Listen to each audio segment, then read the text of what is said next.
कैसे हो दोस्तों। 2023 एक सबमरीन अपने 5 पैसेंजर के साथ 13,000 फीट लगभग 5 बुर्ज खलीफा जितना पानी के नीचे गए और पानी के अंदर जाते ही 1 घंटा 45 मिनट बाद इस सबमरीन का कांटेक्ट टूट जाता है और कहीं पर गुम हो जाती है। अब सवाल उठता है कि ऐसा क्या हुआ इस सबमरीन के साथ जो है आज तक वापस नहीं आई, और क्या हुआ उन लोगों के साथ जो इसमें बैठे थे। आइए समझते हैं इन सब सवालों को गहराई से आज की इस वीडियो में।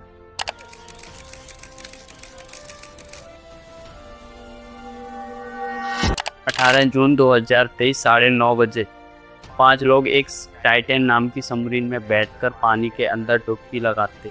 ये लोग टाइटैनिक जहाज के रैप को देखने जा रहे हैं, वही महान टाइटैनिक जहाज जो आज से 100 साल पहले पानी के अंदर डूब गया था। ये एक अनोखा टूरिज्म है। इसमें बैठने वाले लोगों ने 2 करोड़ से भी ज़्यादा रुपए खर्च किए कुछ चंद घंटों के लिए। ये ट्रिप इसलिए इतनी महंगी है क्योंकि टाइटैनिक जहाज का मलबा समुद्र के बहुत नीचे गहराइयों में पड़ा हुआ है, स्पेशली कहा जाए तो 3,810 मीटर नीचे। ये सबमरीन समुद्र के अंदर जाने का सफ़र शुरू करती है। इसे टाइटैनिक तक पहुंचने में 2 घंटे लगेंगे। हर 15 मिनट में ये सबमरीन एक सिग्नल भेजती है समुद्र के ऊपर मौजूद पोलार प्रिंस जहाज को। यही जहाज इनकी कम्युनिटी का जरिया था बाहर की दुनिया। उस दिन इस सबमरीन को पानी के अंदर जाने के 2.25 घंटे गुजरे थे। सबमरीन समुद्र के ऊपर मौजूद जहाज से अपना कांटेक्ट तोड़ देती है। शाम 4:30 बजे ये वो टाइम था जब इस सबमरीन को अपना टूर ख़त्म करके वापस आ जाना, लेकिन इसका कहीं नाम निशान नहीं था। शाम के 7:10 पर पोलार प्रिंस में जो टीम मौजूद थी वो डिसाइड करती है कि यूएस कोस्ट गार्ड को इन्फॉर्म किया जाए, और यहाँ से शुरू होती है दोस्तों 4 दिन लंबी चली एक मल्टीनेशनल खोज। एक ज़बरदस्त रेस्क्यू ऑपरेशन होता है इस सबमरीन को ढूंढने। हवाई जहाज, शिप और रोबोट व्हीकल का भी इस्तेमाल किया गया। सबके मन में बस एक ही सवाल, आखिर इन पैसेंजर्स के साथ क्या हुआ। The U.S. Coast Guard says debris from the Titan has been brought to the surface from the ocean floor. The debris is consistent with the catastrophic loss of the pressure chamber. The arrogance and the hubris that sent that ship to its doom is exactly the same thing that sent those people at that sub to their. ये submarine यहाँ पर गायब हुई Antarctica ocean near Canada के पास located है। आप नक्शे में देखिए, कनाडा आइसलैंड से न्यूफाउंडलैंड करीब 600 किलोमीटर दूर। इसी जगह पानी की गहराइयों में टाइटैनिक की बॉडी भी मिली, जो कि 2 टुकड़ों में टूटा हुआ है। यहाँ पर जो ये टाइटैनिक सबमरीन गायब हुई, ये एक सबमर्सिबल थी। ये दोनों शब्द एक दूसरे से काफ़ी मिलते जुलते हैं, लेकिन मैं अभी तक सबमरीन शब्द का ही यूज कर रहा, लेकिन बहुत अंतर है इन दोनों शब्दों का। सबमरीन में खुद से ताकत होती है कि वो पानी के अंदर जाकर खुद से पानी पर वापस आ सके, लेकिन सबमर्सिबल ऐसा नहीं कर सकती। उसे लॉन्च और वापस लाने के लिए एक सपोर्ट की ज़रूरत पड़ती है। एक जहाज जो पानी के ऊपर मौजूद और चीज़ों को कंट्रोल कर रहा है। इस जहाज का नाम था पोलार प्रिंस। इस पूरे ऑपरेशन को चलाया जा रहा था ओशन गेट नाम की एक कंपनी के द्वारा, जिसके सीईओ स्टॉकटन रस थे।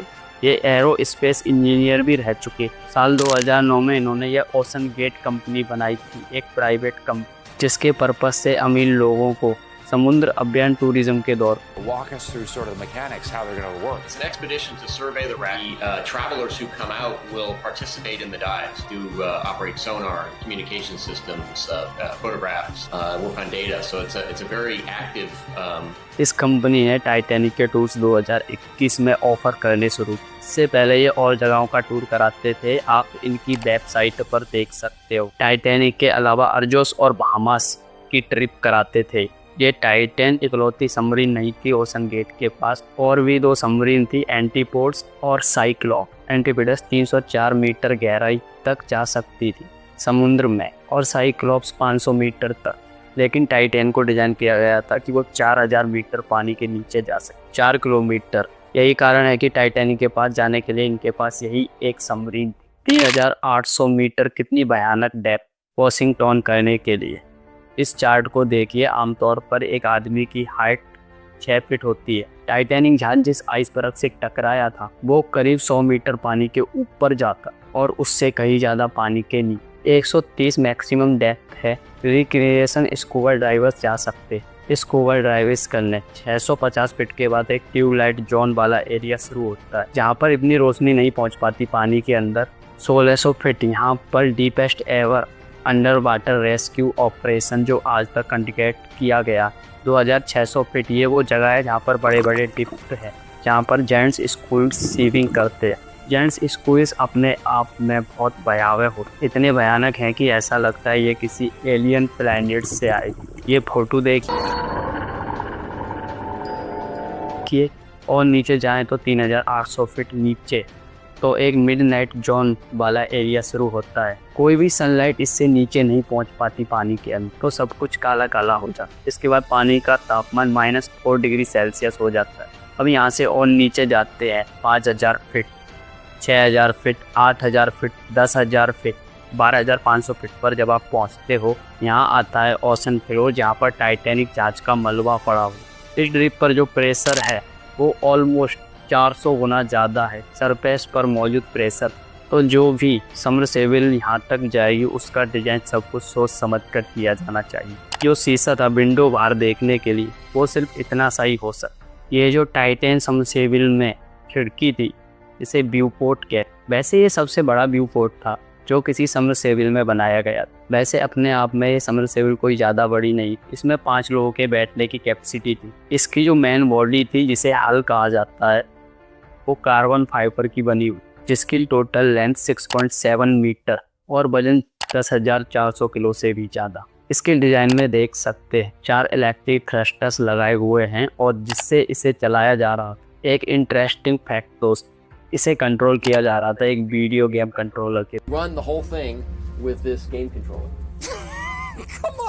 ये एक्चुअली इतना भी वियर्ड नहीं है जितना कि सुनने में लगता है, क्योंकि यूएस नेवी ने भी अपनी सबमरीन्स में जो उनके सबमरीन्स में पेरिस्कोप लगाए जाते हैं बाहर देखने के लिए, जो व्यू पोर्ट होते हैं वह भी कंट्रोल करते हैं एक्सबॉक्स कंट्रोलर के द्वारा। लेकिन यहाँ पर यह बात भी है कि पूरी की पूरी टाइटैन सबमरीन को कंट्रोल किया जा रहा था एक वीडियो गेम कंट्रोलर के द्वारा। जो पायलट इस सबमरीन को चला रहा था वो भी इसी वीडियो गेम कंट्रोलर का इस्तेमाल कर रहा। अगर इसके अंदर का नज़ारा देखोगे तो इसके अंदर बैठने के लिए कोई सीट्स नहीं है, लेकिन एक टॉयलेट जरूर बना रखा है छोटा सा व्यू पोर्ट के पास, और टॉयलेट पर कोई बैरियर भी नहीं है। तो लिटरली जब टॉयलेट जाते तो उन लोगों को कह देते कि आप अपना मुंह उस तरफ कर एक टीवी स्क्रीन पर देखते रहें। उस वक्त इस टॉयलेट का इस्तेमाल किया जा रहा है। This is the only toilet available on a deep diving submersible.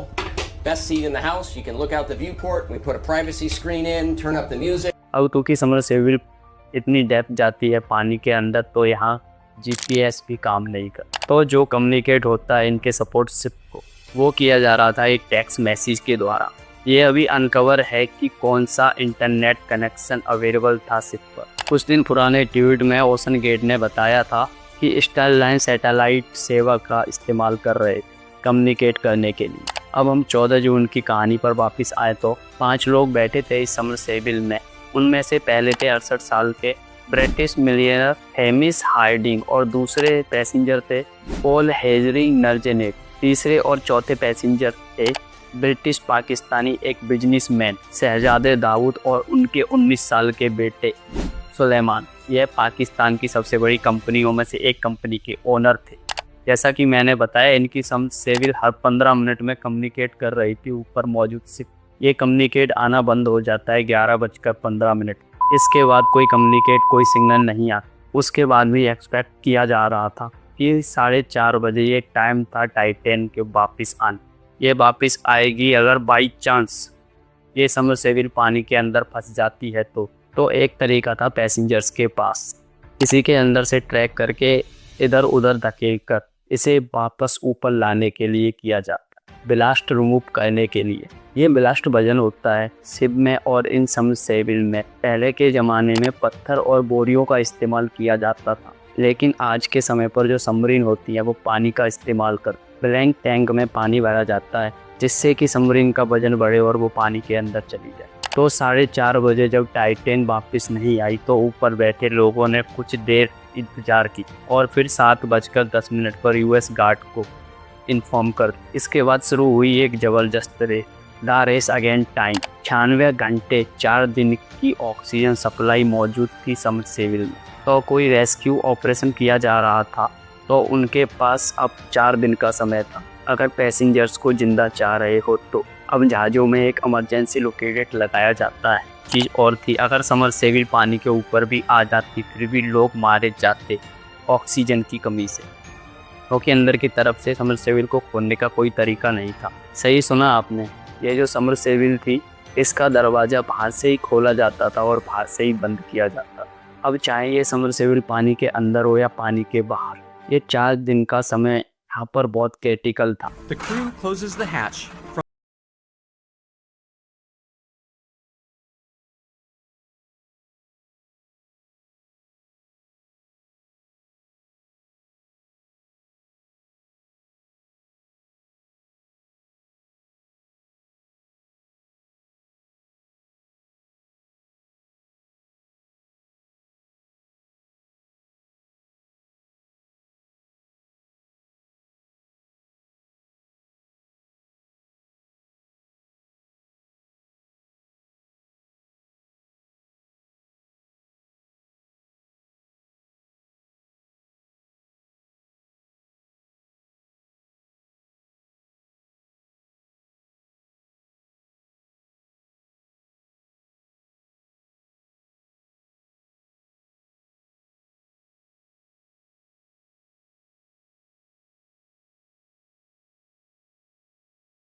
नहीं था।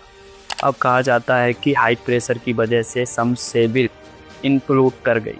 इम्प्लोजन शब्द सुनकर आपको लग रहा होगा इसका मतलब है फट जाना, लेकिन इसका मतलब एक्सप्लोजन शब्द का उल्टा होता है। एक्सप्लोजन शब्द का इस्तेमाल करते हैं जब कोई बम फटता है, कोई धमाका होता है, जो फोर्स होती है वो बाहर की तरफ जाती है, लेकिन इम्प्लोजन में जो फोर्स होती है वो अंदर की तरफ लगती है, इससे एक्सक्लूजन होकर फट जाना, ये होता है इम्प्लोजन। और कैटेगरी से इम्प्लोजन, इसका मतलब होता है जो इम्प्लोजन इतनी तेज़ी से हुआ कि पूरा का पूरा स्ट्रक्चर ख़त्म हो गया और इसमें एक मिनी सेकंड का भी समय नहीं लगा। इसका मतलब है कि जो लोग उसके अंदर बैठे थे वो पलक झपकते ही मारे गए और उन्हें कोई अंदाज़ा भी नहीं लगा इस बात का। अब सवाल यह उठता है कि क्या कारण है इस इम्प्लोजन के पीछे। असल में जो टाइटैन की मेन बॉडी थी, जैसा कि मैंने बताया था, वो कार्बन फाइबर की बनी हुई थी, लेकिन आमतौर पर जो सबमरीन और सबमर्सिबल वो आमतौर पर स्टील, टाइटेनियम या एल्युमिनियम की बनाई जाती है। टाइटैन का ये कार्बन फाइबर का डिज़ाइन एक एक्सपेरिमेंट डिज़ाइन था। समुद्र के इतने नीचे कार्बन फाइबर प्रोडक्ट कैसा काम करेगा, आज तक किसी ने नहीं किया। ये सब देखकर हम कह सकते हैं कि कार्बन फाइबर एक सूटेबल मटेरियल नहीं है इस यूज केस के लिए। ओशनगेट कंपनी जानती थी कि ये एक एक्सपेरिमेंट है और यह बहुत ख़तरनाक भी हो सकता है, लेकिन फिर भी उन्होंने यह कदम उठाया। अगर आपको हमारी वीडियो अच्छी लगी तो लाइक करें और सब्सक्राइब करें हमारे चैनल को, और मिलते हैं अगली वीडियो में। नमस्कार।